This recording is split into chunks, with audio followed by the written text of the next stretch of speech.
personal, es personal porque lo conozco muy bien, no lo viví, pero ahora les voy a explicar. Este, el problema cuando uno va a la mañanera es que muchas veces o no está bien informado, o está desinformado absolutamente, o habla de problemas que le pasaron de oídos, o se lo pasó a alguien que lo vive, pero no lo conoce. Yo conozco este problema de primera mano. Hay un tweet, bueno, un post ahora en la red social X de San Juana Martínez Montemayor, que fue directora general de la Agencia del Estado Mexicano. Y San Juana tiene razón en algunas cosas no, y ahora la digo, pero dice nuevamente la señora Reinaide miente, los ex corresponsales de Notimex tenían corresponsales extranjeros, tenían contratos de prestadores de servicios que fueron rescindidos por el exdirector Alejandro Ramos en el régimen de Enrique Peña Nieto. Nada tienen que ver con la actual administración, aun cuando, aún así, cuando llegué y me contactaron, les ofrecí volver a México y darles trabajo en la agencia. Ninguno aceptó. Debo decir, además, que existen serias carpetas judiciales en la Fiscalía General de la República por corrupción de algunos de ellos durante los gobiernos de Peña y de Felipe Calderón, por el uso de facturas apócrifas, gastos millonarios sin comprobar y una serie de irregularidades que afectaron en su momento los presupuestos de la agencia. Nunca existió una relación laboral con ellos. Déjenme decirles, sí, sí hubo una relación laboral. Pero también San Juana tiene razón. Esa relación laboral se rompió en los gobiernos de Calderón y de Peña. Así que tiene razón en eso San Juana, ¿sí? Se rompieron. ¿Cómo se rompieron? Yo fui subdirector. Fui 4 años y medio corresponsal de Notimex en Miami. Fui jefe de la oficina de corresponsal. Fui 1 año y medio, casi 2 años, corresponsal en San Antonio, en Texas. Fui 1 año corresponsal en Colombia. Yo no, y debo aclararlo, no llegué al extranjero con Notimex. Fui a Colombia con una agencia internacional y después me contrató Notimex y me convino, así que me contraté, pero yo no llegué al extranjero con Notimex. Yo ya era un corresponsal extranjero. Este, Así que sé de qué estoy hablando. Algunos de esos viejos corresponsales extranjeros son mis amigos, pero déjeme decirle, tuvieron un problema cuando llegaron los gobiernos de Felipe Calderón y de Enrique Peña Nieto, ah, les cortaron la relación laboral que tenían y ningún corresponsal extranjero dijo nada entre Calderón y Peña. Ninguno dijo nada. ¿Por qué? Porque estaban cómodos. Son mis amigos y de veras que algunos los estimo, ¿eh? Algunos los estimo, ah, eran mis amigos. Alguno todavía de pronto me habla o lo llamo. Y el problema es que cuando llegó el gobierno Calderón y luego de Peña, les rescindieron sus contratos, no, que no les rescindieron, simplemente les cambiaron la relación laboral. Con Calderón los hicieron prestadores de servicios, es decir, dejaron de ser empleados para ser prestadores de servicios. Y ahí perdieron prácticamente todos sus derechos. Pero ningún corresponsal dijo nada. ¿Por qué? Porque estaban cómodos y porque ninguno de ellos quería regresar a México. Es bien complicado. Yo, después de 15 años, de ellos ya les dije 4 y medio en Miami, um, casi 2 años en San Antonio, en Texas, y 1 año en Colombia, Gana al yo instante con nunca me Tan. vi Podrás mi ganar. vida eternamente en Notimex, así que yo cuando me regresé tranquilo, cuando dejé la agencia, la dejé tranquilo. San Juana Martínez también tiene razón. Bueno, perdón, así que Notimex, cuando ella llegó, los corresponsales ya no tenían una relación laboral. Ellos mismos la habían roto para ser primero prestadores de servicios y luego quién sabe cómo se contrataron, pero ya no eran empleados de Notimex. Cuando llegó San Juana Martínez, cuando llegó el presidente López Obrador a la presidencia, intentaron algunos de ellos abusar o por lo menos buscar uh, por una forma, yo digo, nada convencional, que los regresaran a la relación laboral que tenían antes de Calderón y de Peña. Y eso no se puede hacer. Ellos debieron haber protestado en el gobierno de Peña y en el gobierno de Calderón. No lo hicieron porque yo les dije, porque es muy cómodo. Pues aquí estoy trabajando en el extranjero y ninguno se planteó regresar. Así que San Juana, y luego el otro que tiene a San Juana, cuando ella llegó a Notimex, Notimex era un nido de corrupción. Yo recuerdo, no me tocó el segundo líder sindical, Conrado, pero Antonio, hicieron un nido de corrupción en Notimex. de veras, las primeras acciones que tomó San Juana estuvieron bien. Después yo lo he señalado, después lo he señalado, ni San Juana ni el presidente López Obrador tuvieron una comprensión real de lo que representaba la agencia, ninguna. Y San Juana cometió una serie de errores, aunque actuó bien al principio, corriendo a mucha gente, porque prácticamente el sindicato se había adueñado de Notimex. Y luego se adueñó con directores como Alejandro Ramos, era un nido de corrupción la agencia. En el otro sentido de que nunca existió relación laboral, les voy a decir, yo soy un pensionado, lo he dicho, siempre estoy abierto en mis relaciones. Soy pensionado del Seguro Social y claramente establece que fui un empleado de la Agencia Mexicana de Noticias. Después cambió a agencias del Estado mexicano por reformas a la ley, pero sí hubo una relación laboral. El problema es que los corresponsales no supieron defender en su momento su medio de trabajo. Sí sería deseable que llegaran a alguna especie de convenio, porque yo entiendo vivir en el extranjero es una locura, de veras, pero cometieron una serie de errores. Son mis amigos, son todo, algunos de ellos los quiero mucho. ¿Por qué? Porque trabajamos juntos, pero cometieron errores y los errores no se le pueden cargar a San Juana Martínez.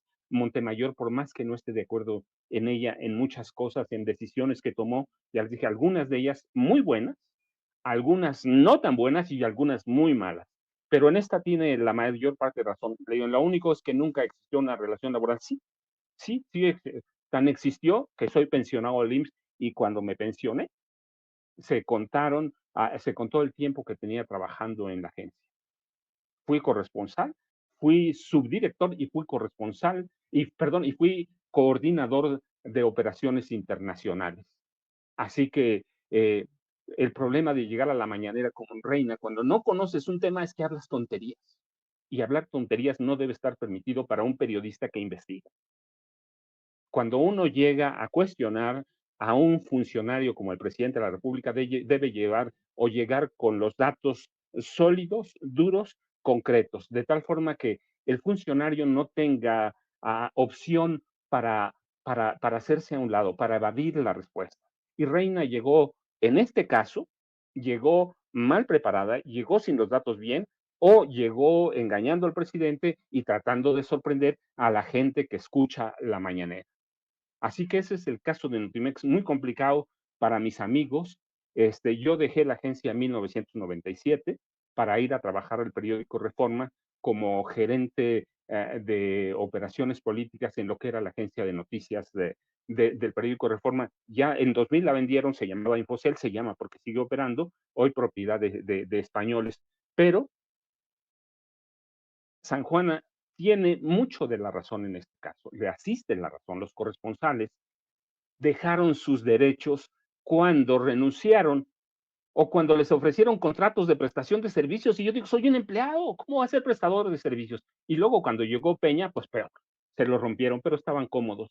Así que el problema de Notimex es gravísimo y termina por desaparecer. Y ahí yo sí digo, es responsabilidad de San Juana Martínez Montemayor, responsabilidad y del presidente de la República que no entendieron o no supieron entender todo lo que representaba esta fuente de trabajo para periodistas mexicanos, como Canal 11, como otros medios del Estado mexicano. Pero bueno, esa es la riqueza de la mañanera, es mucho eso, ¿eh? Es mucho eso. El presidente muchas veces da, da clases de historia reciente, a veces de historia antigua. Hoy entró mucho con el llamado neoliberalismo y lo retomo a partir de la visita de Javier Milei, del presidente de Argentina, que es el polo opuesto del presidente López Obrador. Y la verdad es que el presidente tiene la razón cuando dice estamos rescatando a este país de las miserias que heredaron. Yo no digo solo los neoliberales, de las miserias que heredaron presidentes como Luis Echeverría Álvarez, a José López Portillo, que es el que da paso al neoliberalismo cuando elige solo por la influencia de su hijo José Ramón López Portillo, este romano, elige a Miguel de la Madrid, un tipo incapaz, un tipo que tenía ambiciones presidenciales sin estar preparado para ello, y un tipo que venía aconsejado por un equipo de personajes ambiciosos, sinvergüenzas y pillos como Carlos Salinas de Gortari. Yo lo que digo, mira, el presidente es que la verdad es que de pronto sienta las bases muy bien para decir lo que hay. Creo que todavía no llega el maestro Ricardo Sevilla, ¿cierto? Esperemos un poquito, pero déjenme decirles, yo lo que sostengo es de cada familia que llegó a Los Pinos desde el 1 de diciembre de 1946, intentó intentó hacer de esta residencia una cueva de Alibaba, una cueva de ladrones, y se permitió vivir en la abundancia sin importarle el pueblo. La esposa vivía como una reina, de la gaviota para atrás, la que sea, de la gaviota Angélica Rivera, como una reina. Las hijas o los hijos eran princesas o príncipes, y parecían todos familiares directos de un poderoso sultán, de un jeque árabe petrolero. Y ese modelo que se implementó o se puso en marcha, implementar no existe, que se puso en marcha, se adoptó desde el 1 de diciembre de 1946, permitió hacer negocios oscuros desde Los Pinos a toda la familia y al presidente de la República. Cuando apenas cerrábamos un capítulo traumático, aparecía otro, estallaba otro peor. Bordeaban siempre la frontera del escándalo. Íbamos de crisis en crisis, de un presidente ladrón a otro presidente, a otro presidente ladrón. Íbamos de un escándalo que derribaba los límites narrativos del periodismo o los modificaba a otro todavía más escandaloso. Y si bien es cierto, por ejemplo, en ocasiones cuando voy a conferencias o entrevistas, me preguntan si hemos tenido presidentes de izquierda, presidentes civiles, y me mencionaban los nombres de Luis Echeverría, de José López Portillo. Yo les decía, no, hombre, eso es una mentira. Eso es una mentira de personas que nos decían que había un péndulo en las sucesiones presidenciales, uno era de derecha, otro era de la izquierda. La verdad es que no es cierto. Le digo, solo hay que ver quién era López Mateos, un informante de la CIA. ¿Quién era Gustavo Díaz Ordaz? Otro informante de la CIA. Luis Echeverría, un informante de la CIA. José López Portillo, otro informante de la CIA. ¿Podían estos presidentes ser de izquierda? Hay mucha gente, mucha gente que quiere al presidente López Mateos. En mi casa mismo lo consideraban un gran presidente. A su esposa, Eva Sámano, la consideraban la madre de México. Pero todos los presidentes, imagínense un presidente de izquierda, bien querido, que era informante de la CIA, informante asalariado. Así que cuando el presidente habla de eso, la verdad es que a mí, yo digo, sí urge entender lo que pasó, no solo en el periodo neoliberal que empieza o siembra sus semillas con el presidente Miguel de la Madrid Hurtado, sino desde el presidente Miguel Alemán Valdés, que crea una oligarquía para desplazar a la oligarquía de, de Porfirio Díaz, del dictador, del general dictador oaxaqueño. Crea una nueva oligarquía, claro, sin desaparecer a la vieja oligarquía. Yo he platicado, porque está documentado allí bien, tenemos todavía una parte de la oligarquía porfirista. Hay que ver nada más a los consejos de administración del grupo FEMSA. Es la oligarquía que fundó la familia Garza Sada en 1890 a 1891 y que se prolonga y todavía la tenemos hoy. Es una de las que más dinero tiene en este país. Cuando llega Miguel Alemán, forma otra oligarquía. La tenemos en Televisa, es el mayor representante. Televisa, cuando llega Salinas, forma otra oligarquía. O sea, teníamos gobiernos que iban fomentando y creando a cada vez más ricos, pero seguramente platicaremos más adelante. Hoy ya llegó el maestro Ricardo Sevilla, esto es espacio. Yo